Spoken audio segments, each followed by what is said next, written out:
Welcome to my channel. In this video, we're going to talk about the latest publication of foreign policy, an American think tank foreign policy magazine that looks at foreign issues. It's a magazine that foreign policy experts of United States and from other countries write about their observations on current events that are unfolding. This foreign policy is a magazine that shaped American foreign policy because it mirrors various events around the world, how it affects America and the world.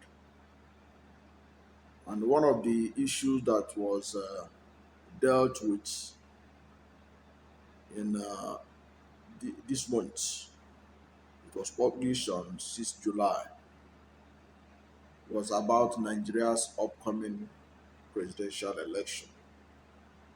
In fact, the the the title of the article itself is that Nigeria's presidential candidates are deeply uninspiring, and basically they base that assessment on two presidential candidates, and then did talk about an emerging force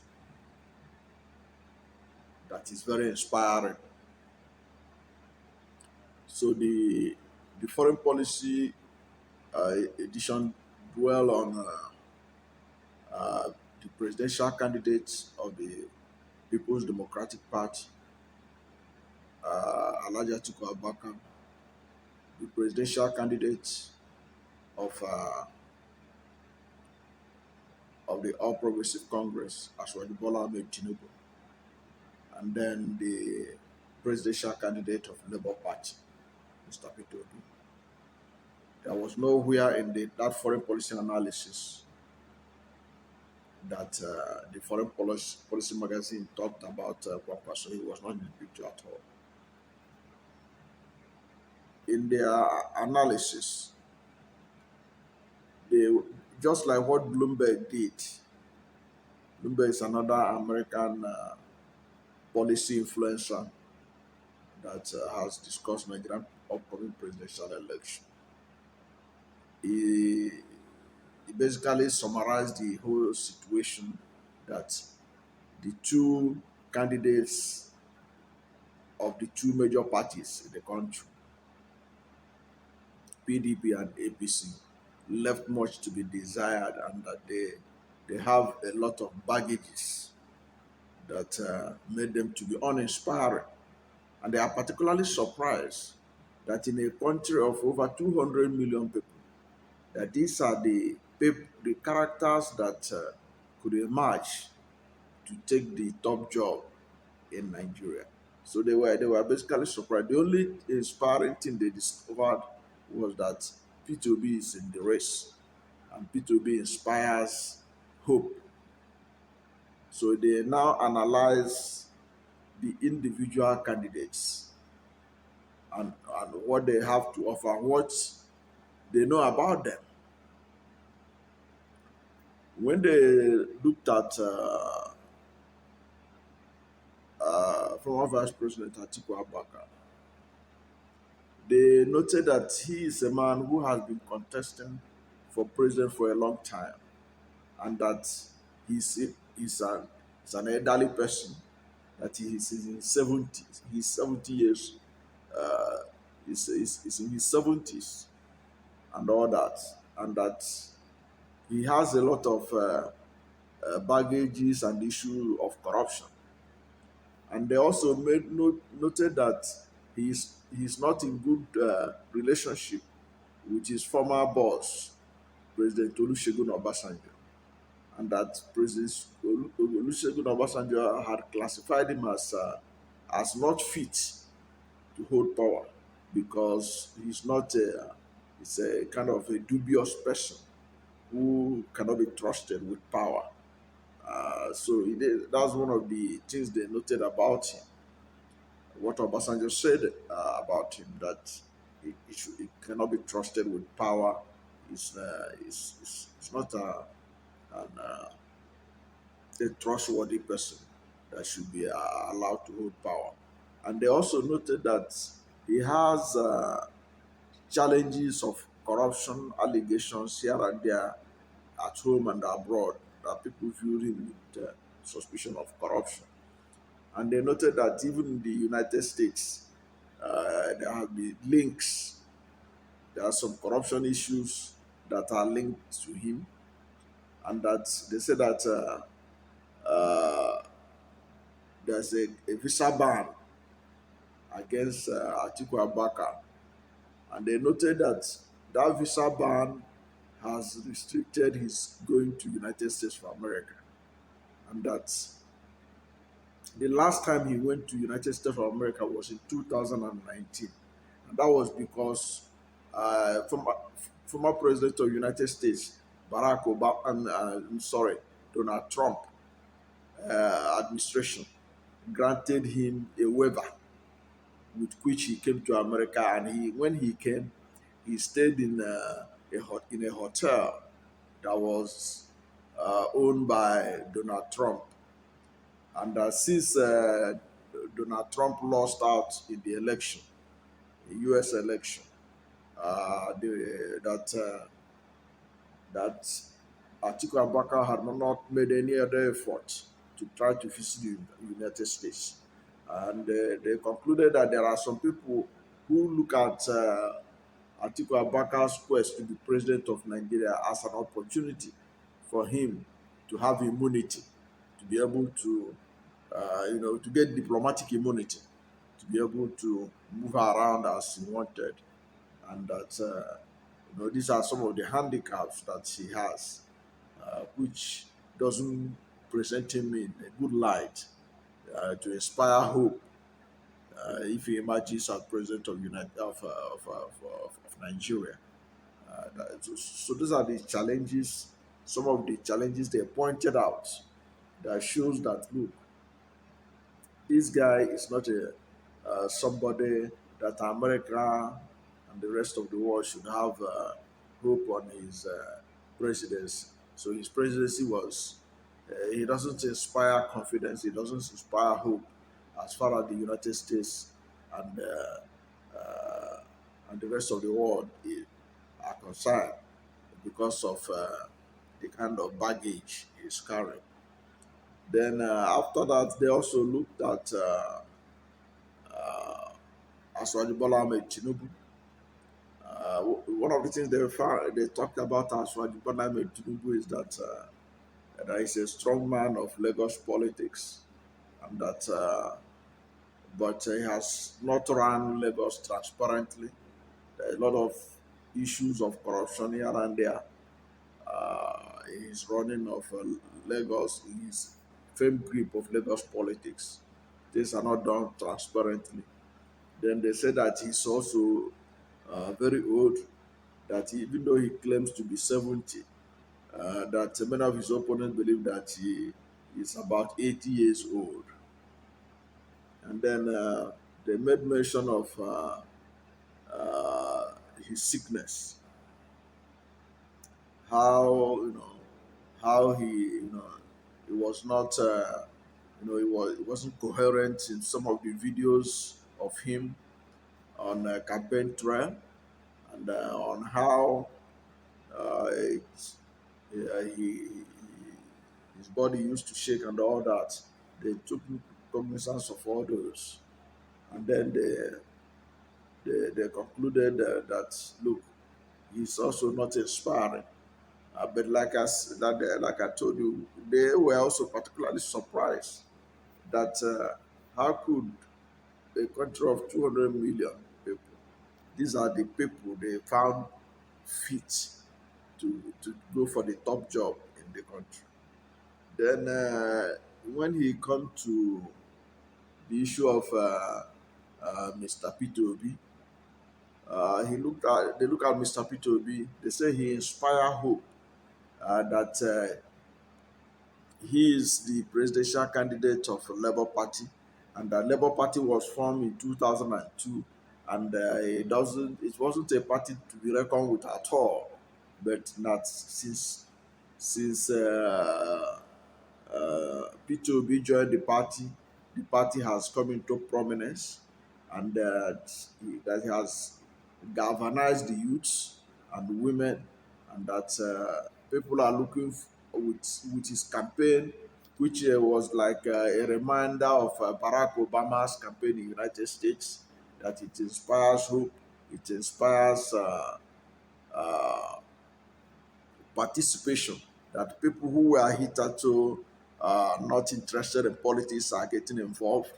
But he said that Mr. P2B doesn't have the national organizational structure. Organizational, it wasn't structure that they talk about national spread to be able to challenge the big two parties. But it's an issue, it's an ongoing issue because we all know that in recent time, what people consider the structure or the national spread that the foreign policy is talking about is what is being addressed already. Already, to beat that national spread challenge, the Nigeria Labour Congress has already mobilized its people, its political commission to ensure that they play key role. And even the Nigerian Labour Congress has also made it clear that they will have their officials to police all the polling units across the country. And you can bet that they can do it because there is no local government in this country that Labour does not have officials or structure. So the Labour Party structure of that's the Nigerian Labour Congress structure is going to be made available to Mr. Peter Obi and Labour Party in the presidential election and other elections. So that issue, that foreign policy uh, think tank talked about, I think is being addressed. Is one of the shortcomings they discovered about Mr. P2B. Then they also talk about the fact that Mr. P2B is an Igbo, and that Igbo has not produced president of Nigeria since 1966, and that it's all part of the fallout of the Nigeria Civil War. So and even though that people may not be talking about it as often, but Nigerian politics is also characterized by ethnicity and religion. So they also feel that it may also affect Mr. P2B. But yeah, the truth of the matter is that this election is likely to have some level of ethnic bias, but it will not going to be that high. Why I'm saying this is because if you look at the spread, the national spread of love, of support for Mr. P2B, it goes beyond Southeast zone, which is where he hails from. There's a lot of national spread. There are a lot of people from diverse ethnicity, diverse religion who are rooting for Mr. P2B. Uh, that's why sometimes also a matter of it's also a concern.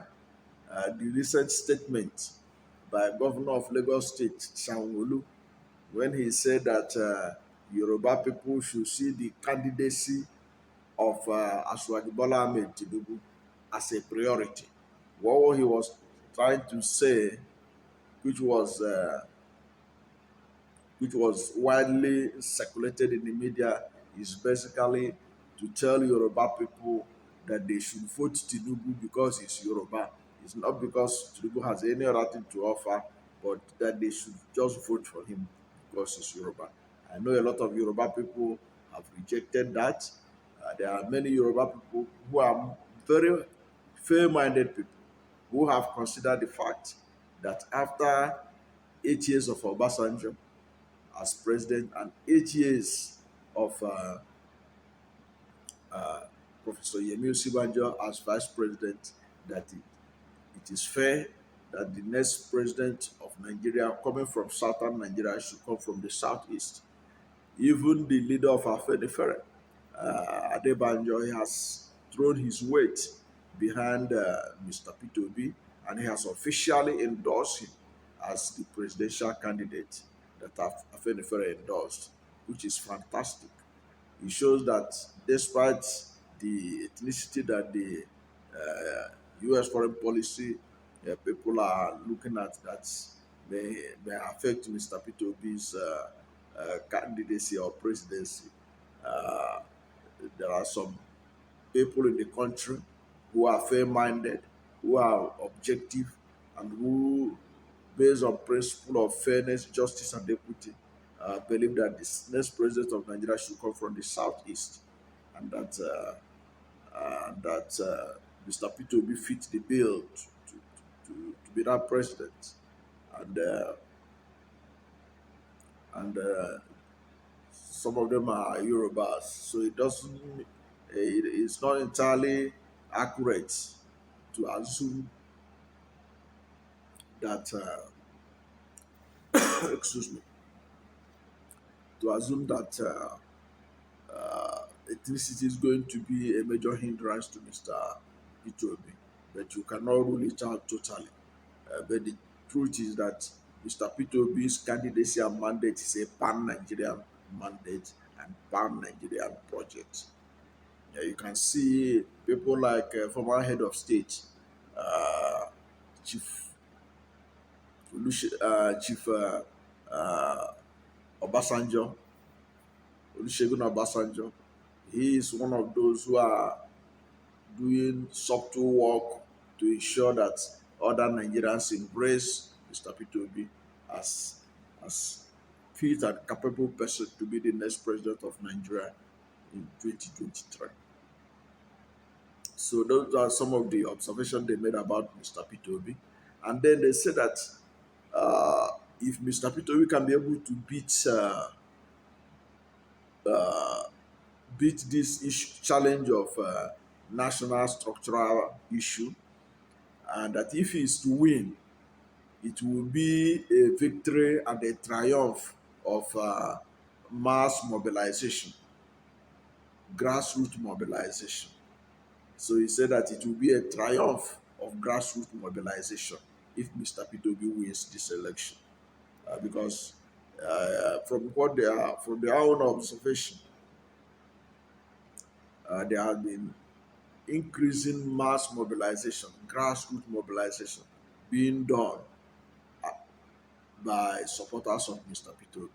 And then they concluded that if Mr. P2B is to to to to become the next president of Nigeria in this election, that he would have broken the jinx, and also it will mark the final rehabilitation of people of Igbo extraction into the mainstream of Nigerian politics since after the Civil War. So it's an interesting read. I will look for it and put the link of that foreign policy analysis so that you can read it on your own, so that you know that there are people, the world is watching, the world is interested in what we are doing in this country ahead of 2023 presidential election. The Americans are watching. They have seen those who are presented, and they have looked at them, and they didn't see hope in two of the major candidates, but they saw hope and inspiration in Mr. P2B's candidacy.